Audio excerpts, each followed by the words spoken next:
that way. You don't build them out of concrete. You build them out of people that are flexible. So that's where I'm going to go now. How do we deal with that sort of issue?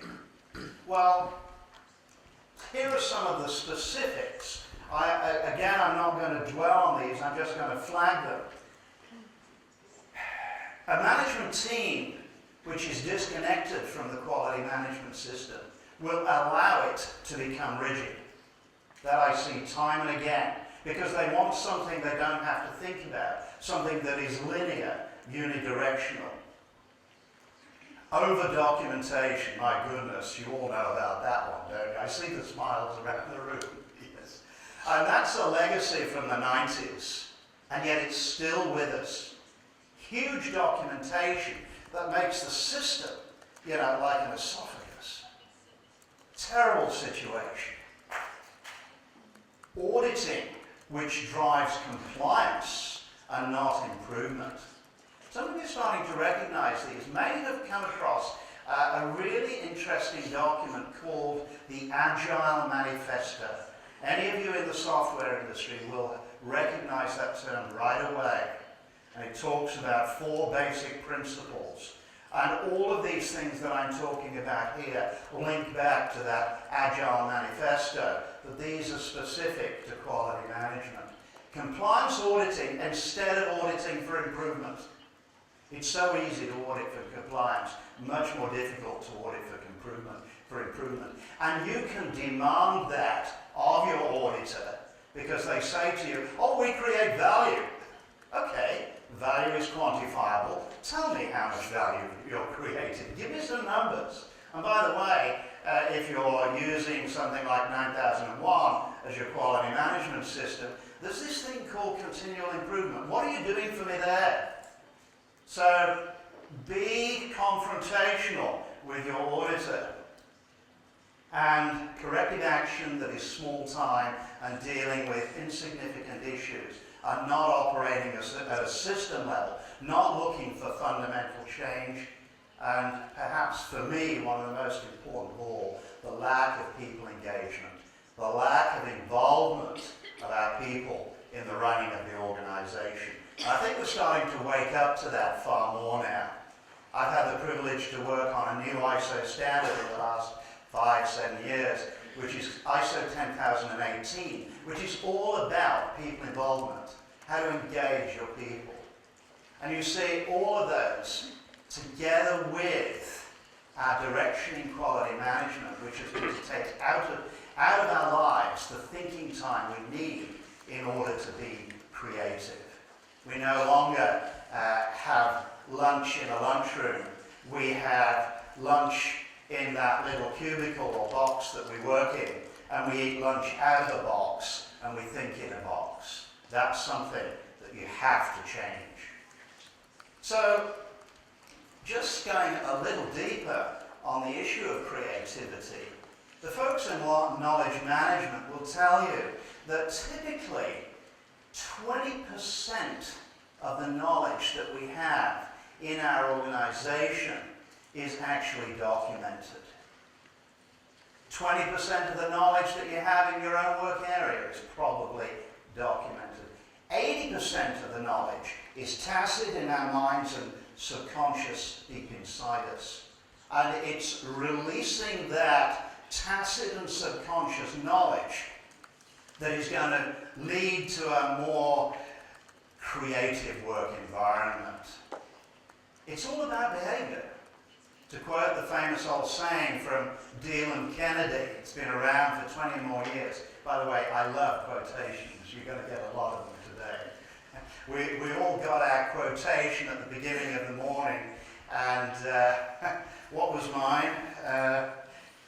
Lack of time is actually lack of priorities. I don't know whether somebody was sort of getting inside my mind when they gave me this. Anyway, the quote from Deal and Kennedy is, culture is the way things get done around here. So culture is all about behaviours, and the kind of behaviours that we want to allow in order to be more creative is far more exploration, far more getting out of the box. You know, going to the lunchroom instead of sitting in our cubicle, going beyond the lunchroom, actually going out of the building, all of that kind of thing, mixing with people, not just doing it on a screen all the time, but actually being face to face. The bandwidth of knowledge transfer when you're face to face is far, far greater than when you're doing it on a screen. That's the way you get new ideas, new learning. We need to be collaborating.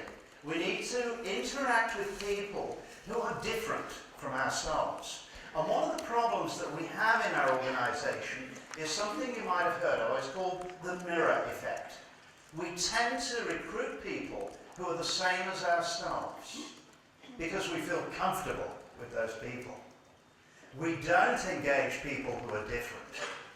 We want a cosy organisation, and our human resource people will tend to do that, and they will put people our way after a time who are like us. Why? Because we like people who are like us. You've got to break that mould. And finally, after doing this, after exploring, after interacting and collaborating and working with other people, the third behaviour that we really have to allow is experimentation and a willingness to fail. Failure has increasingly been punished. There's a wonderful saying from Intel. They say, if we don't get 10 failures for every success, we're not taking enough risk. That's an interesting statistic. So allowing ourselves to fail is the way we get new learning and the way we find new solutions.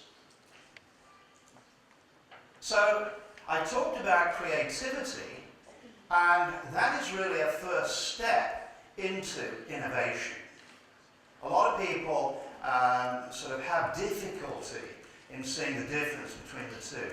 You'll see more in a moment, but creativity is the beginning of the innovation process. And just to give you a definition on innovation, and there are many out there, what I like to do is to break down the word into its original Latin roots.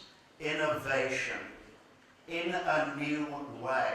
You see, what innovation really means is not coming up with some new gizmo or product. It means people doing things in a new way. It means new behaviours, a new way of getting into town. No longer do I go into town on my horse. I now go in on my bicycle, on my car. I do it in a new way. I still go into town, but I do it in a newer and more convenient way. So the innovation process, which is what I'm going to now explain in a bit more detail, is the process of capturing new knowledge, that's in that initial creative work, and converting that knowledge into new products and services which enable people to do things in a new way. So remember, it's all about doing things in a new way. So this is what the process looks like. I've tried not to get the diagram too busy, but at the top of the model that you're looking at, the creative phase has got two steps in it. This is where we develop new ideas and where we need a creative kind of person. The first step is finding an opportunity. A lot of people think innovation starts with coming up with some cool new idea. No. As Plato said, necessity is the mother of invention. And you need to know what are the needs out there in the marketplace. If you come up with some great new idea but people don't want it, you're completely wasting your time. What are the opportunities? What's the green field that's out there? And then, what is the solution? How I'm going to solve that problem? I'm going to go into this in more detail in a moment. Then, we move to the execution phase of innovation, where we take that idea and we make it work. And it's actually that red area of making it user-friendly where people fail most of all. They go out with solutions that have not been fully developed, particularly in the software industry.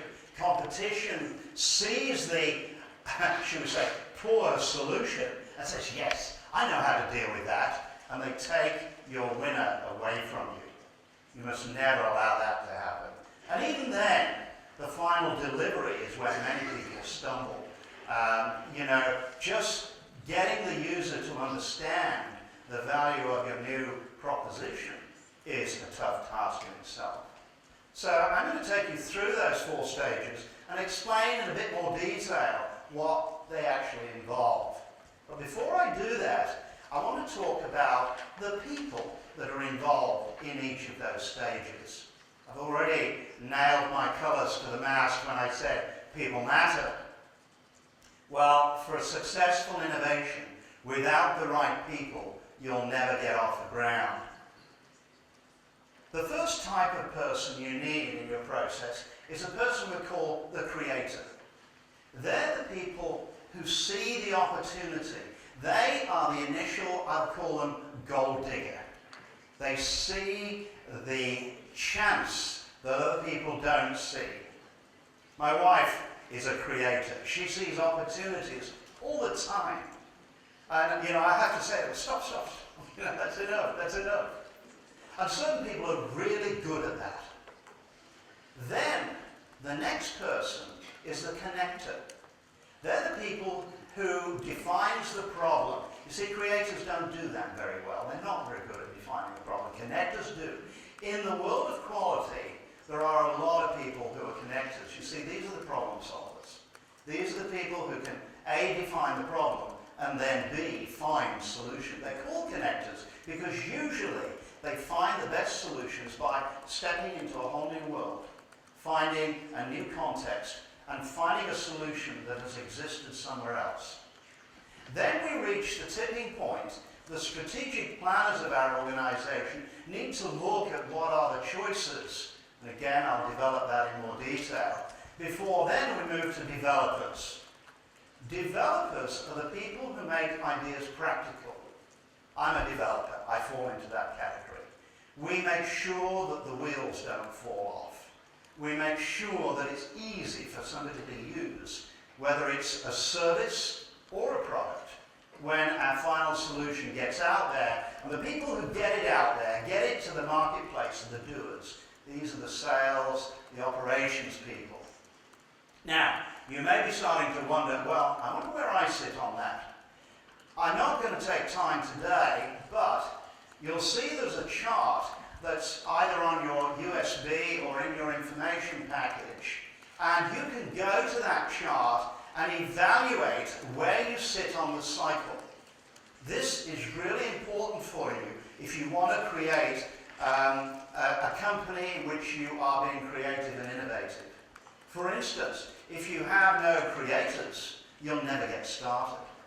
If you have lots of problem solvers but no doers, you'll never finish the job. So you need a balance of all of these people. And if you want to do it electronically, you can go to our website, which is on the business card. Actually, it's a bookmark, you probably noticed.